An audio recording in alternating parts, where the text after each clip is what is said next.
real break, but it's an almost break? Yeah, sort of. Yeah. And then it healed, and then we've been on a tour for about 2 weeks of the United States, and on the second tour of competition, it started hurting again.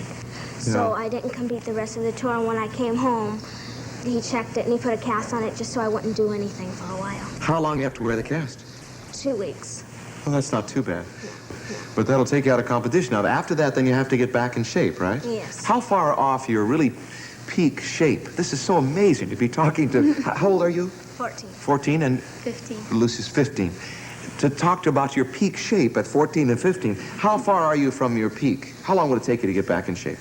Not very long, because I haven't been off that long, really. I still do exercises and things, but I just can't go on the equipment. I see.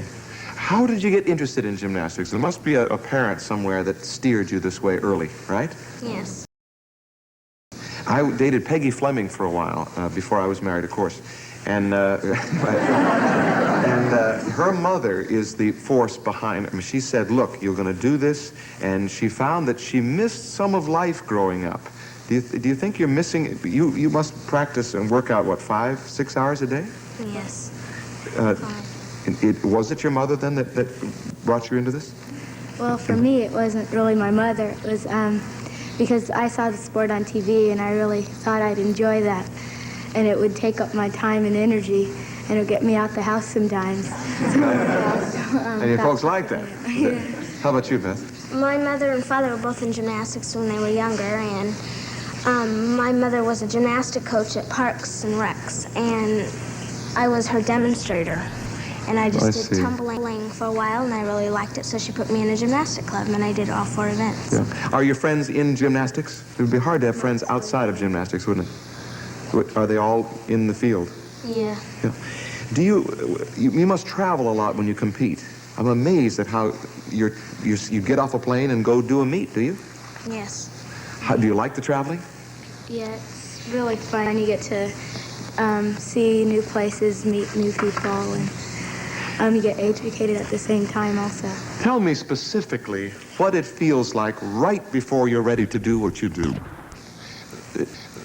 There's got to be a pressure that builds up, right? You feel, what do you feel like just before you do it?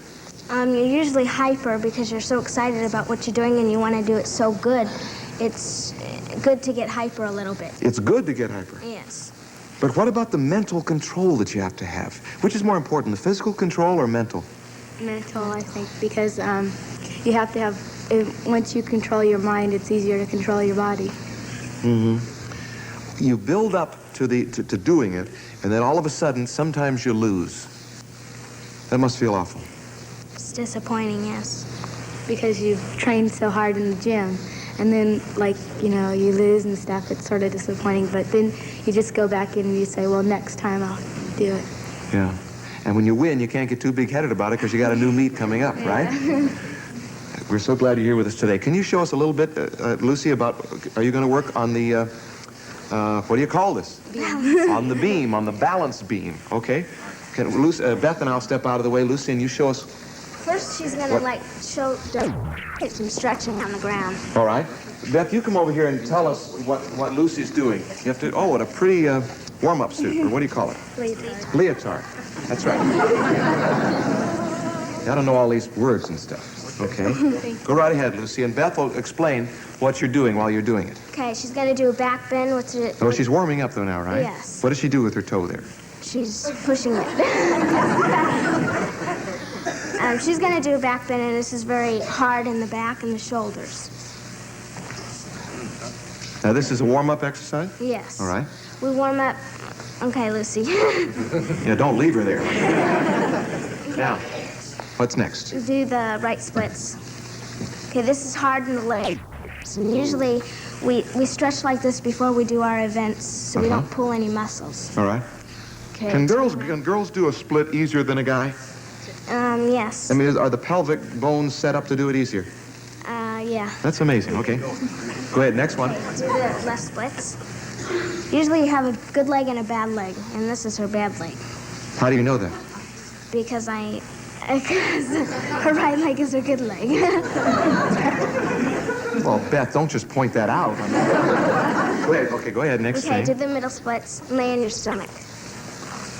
Oh, now is that hurting? Yeah, a little bit? Okay. All right. Now, if you're all warmed up, can you show us what you do on the beam? Not until you're ready. Okay. Now she's going to do an optional balance beam routine. All right. Okay, and I'll tell you as she goes along what she's doing. All right.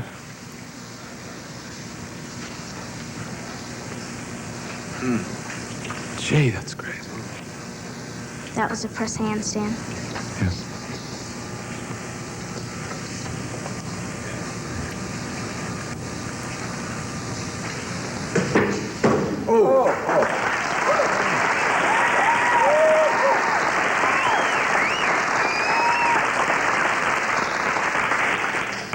That was a leap, and before that was a very nice front flip.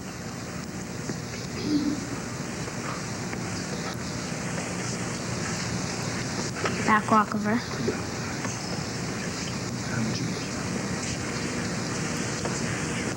Full turn. Uh-huh.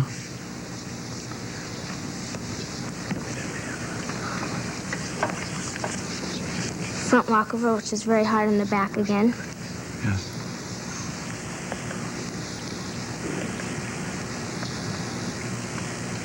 This is a move that Oh, I've never seen nobody's that. ever done before. No, you just said no one's ever done before. Well, everybody has usually a move that they do in their beam routine that's different from everybody else, and Yes. that's her move, and it's That's called a hers. back hip circle. Yes.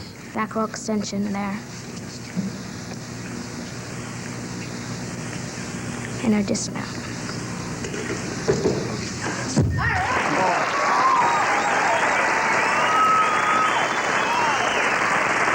We'll be right back. Thank you.